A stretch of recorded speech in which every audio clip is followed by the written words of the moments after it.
안 돼요. 그래서 여러분들 컵 같은 경우에 2분의 1컵짜리도 있을 것이고 이거보다 낮은 단위로 해서 절반에 해당이 되는 2분의 1컵짜리도 있어야 되고요. 그 다음에 이것보다 더 낮은 3분의 1컵짜리, 더 납작한 4분의 1컵짜리 이렇게 해서 컵도 1컵, 2분의 1컵, 3분의 1컵, 4분의 1컵 이렇게 있는 컵이 있어야 돼요. 그럼 애초에 2분의 1컵짜리에다가 부어서 딱 수평으로 잘라버려야지 이만큼이 정확한 계량이 될 거 아니에요. 그래서 이런 식으로 2분의 1, 3분의 1, 4분의 1 이렇게 쪼개진 컵을 우리가 할편, 쪼개졌다 라고 해서 이러한 것을 우리가 할편 계량 컵이라고 하는 거예요. 그래서 점성이 있는 것들은 할편 컵을 이용해야 돼요.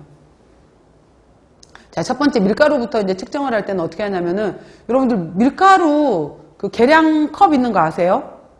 밀가루 계량컵.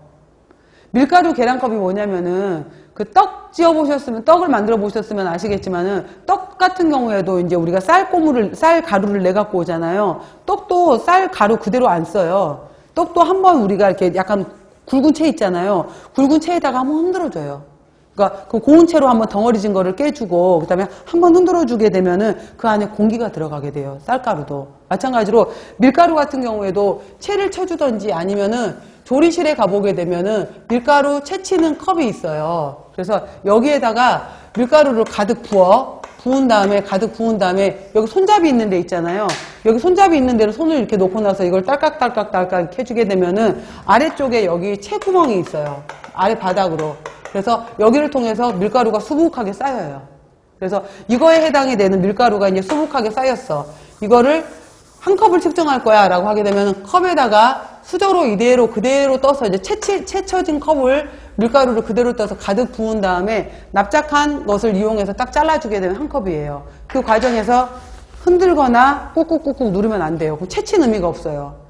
채를 쳤던 의미는 뭐냐면 이따 나오겠지만은 다음번에 나오지만은 공기를 유입시켜서 나중에 제과 제빵할 때 잘 부풀으라고 공기를 넣어주는 원리거든요. 그러니까 이 채쳐놨던 것을 다시 눌러버리면 아무 의미가 없는 거예요. 채친 다음에 그대로 떠야 돼요. 보세요.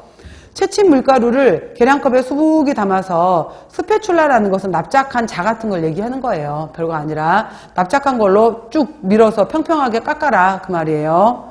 절대 흔들거나 누르면 안 돼요. 여러분들 흑설탕, 황설탕 알죠?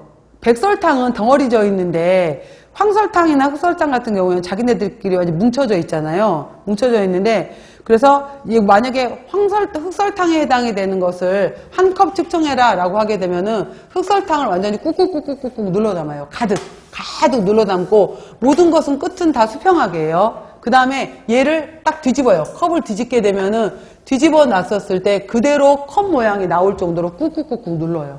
이런 입자가 있는 것들은. 그래서 황설탕, 흑설탕에 해당이 되는 것은 꾹꾹 눌러서 뒤집어서 꺼냈을 때 그 형태가 있을 만큼 눌러주는 것이 맞고요. 백설탕은 이렇게 할 수도 없어요. 그냥 덩어리 깬 다음에 측정하면 돼요. 그 다음에 버터 같은 경우에는 우리가 보통 냉장고에 보관을 하잖아요. 근데 냉장고에 보통 보관하는데 그냥 무게로 재버렸으면 편할 텐데 만약에 3테이블스푼을 측정해라 라고 했단 말이야. 근데 냉장고에 있었던 이렇게 네모나게 있었던 버터를 이제 바로 가지고서 이거를 3테이블스푼을 측정